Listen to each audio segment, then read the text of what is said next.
Hello garden friends, it's Heather at Bush Poppy Farm. Today is going to be another inside day. Yesterday we hit 108 degrees, which is 42 Celsius. Today it's supposed to be the same. So all I'm going to do today outside, and it's early, it's like 9 o'clock and it's already almost 90 degrees. So I'm going to harvest whatever veg is ready for harvest. I'm going to check on things out here. Everything looks pretty good, even though it was brutally hot yesterday. Nothing looks wilty, so that's good. I'm going to harvest veg, and then I will show you what seeds I'm going to plant for this fall for spring flowers. And I'll try to put some pictures on the screen so you can see what they're going to look like. And hopefully, by the end of this week, it's supposed to cool down again. I can't start seeds yet. It's just way too hot. They won't germinate. These are cold, hardy annuals, and trying to germinate in a greenhouse that's 100 degrees is not going to work. So we're just going to bear with it and get through it and hope that we don't get another heat wave before the fall sets in November.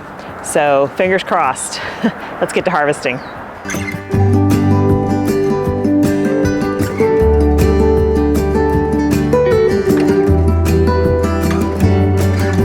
There are so many tomatoes right now, but they're all green. But there are so many.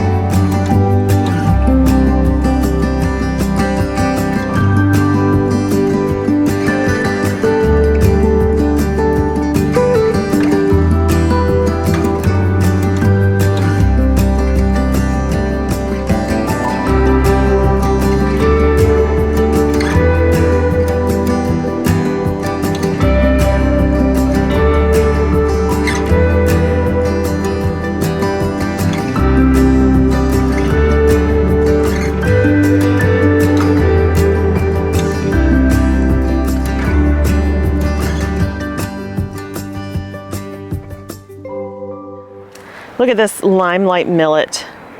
I grew this as a test this year. I love it.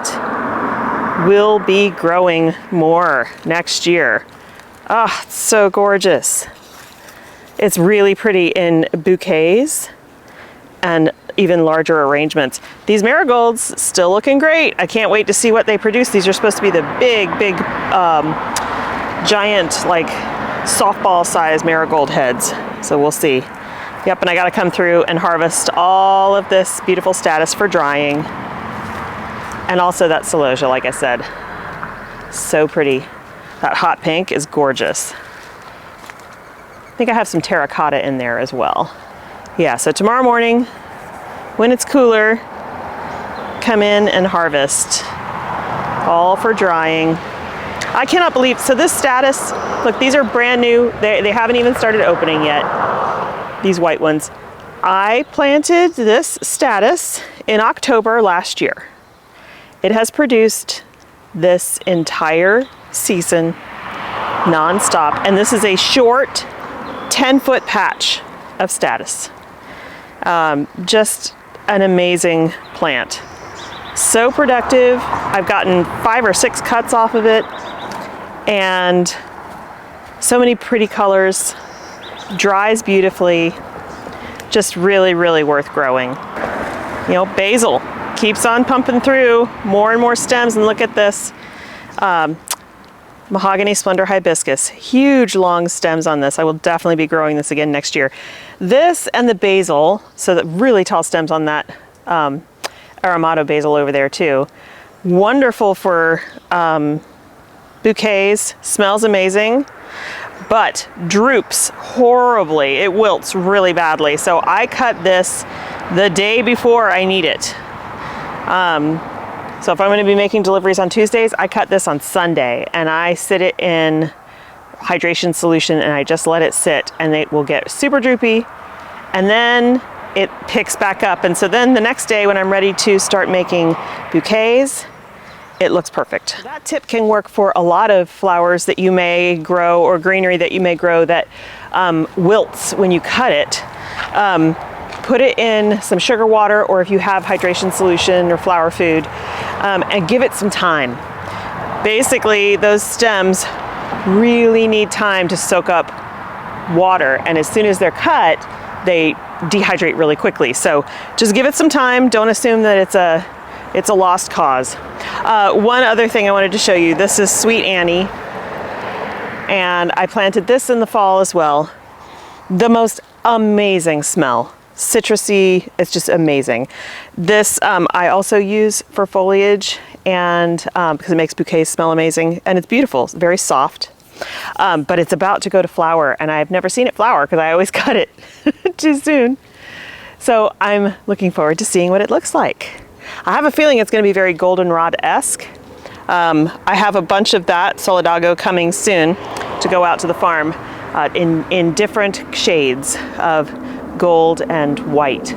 So that'll be really beautiful for foliage next year.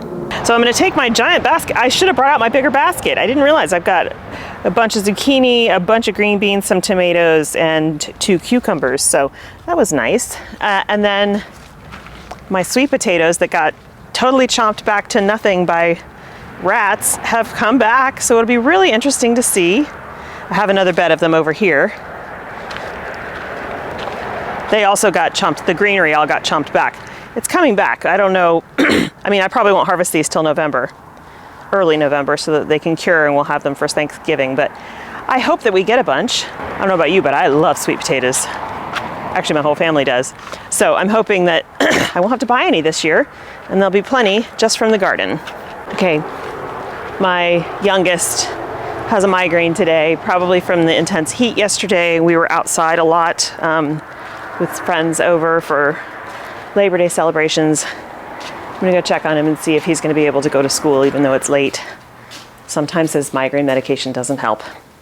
It's hard when you've got kiddos who have chronic migraine. I have chronic migraine, but I'm an adult. So I had a change of plans. This is my pantry. I don't have a walk-in pantry in this house. And it's always driven me crazy because we have stuff up here, we have stuff in this back corner, we have a different thing for spices, we have like a different corner back here that was like cookbooks and stuff, and just is always junky. And so because it's an inside day today, I decided I'm going to take the whole pantry apart, throw out some stuff that we literally never use, see what's expired, and start fresh. So that is what I'm doing today. I have reorganized up here above the oven, which is where we keep like all of our party supplies, like paper plates and cups and all that stuff that we use, compostable utensils and all that kind of stuff that we use for parties.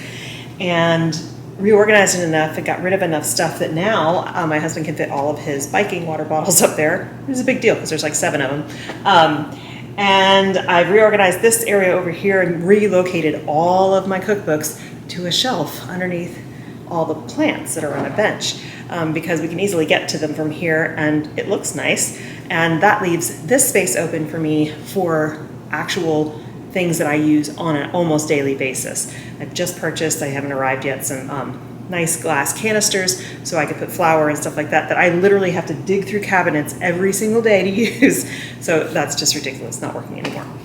So I'm gonna go through, relabel all of these jars and stuff, and get things moved around, make it make more sense. Slowly I've been taking over this whole cupboard. It used to be lots of cups and glasses and stuff over here, and now we're switching that up. So I'm hoping this makes a difference, makes it more functional for us, and it's a good thing for me to do with my brain on a day when it is 108 outside, actually 115 in the greenhouse right now, and it's in the shade. Crazy. Anyway, I'm gonna get back to work.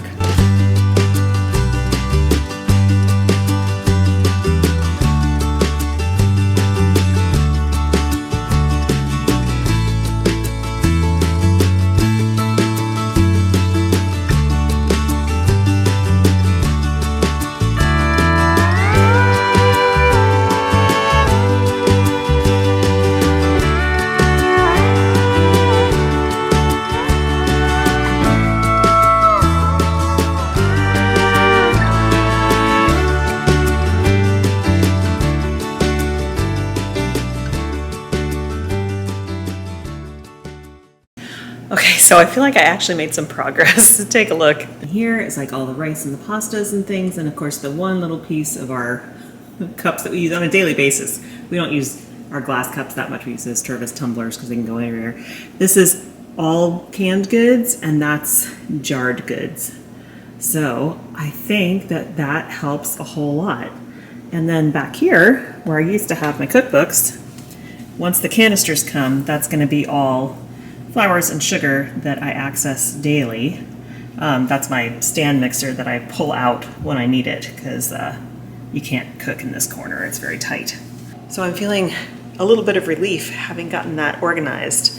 Now it's 2:30 and I have got dough started for sourdough bread that I'll bake tomorrow, and I have a bunch of peaches that I need to process, so I'm going to decide what to do with that. Maybe jam? Probably jam, because it tastes really good. Cheapest, easiest, fastest way would be to peel them, cut them, and freeze them, which I could do because we make smoothies all the time, so that might actually be what I do. Everybody likes jam, but I have fig jam already and some other stuff that we can use, so I might just peel and freeze these.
All that's left with this sourdough is me to stretch and fold it one more time. Then it's going to sit on the counter until I get ready to go to bed tonight.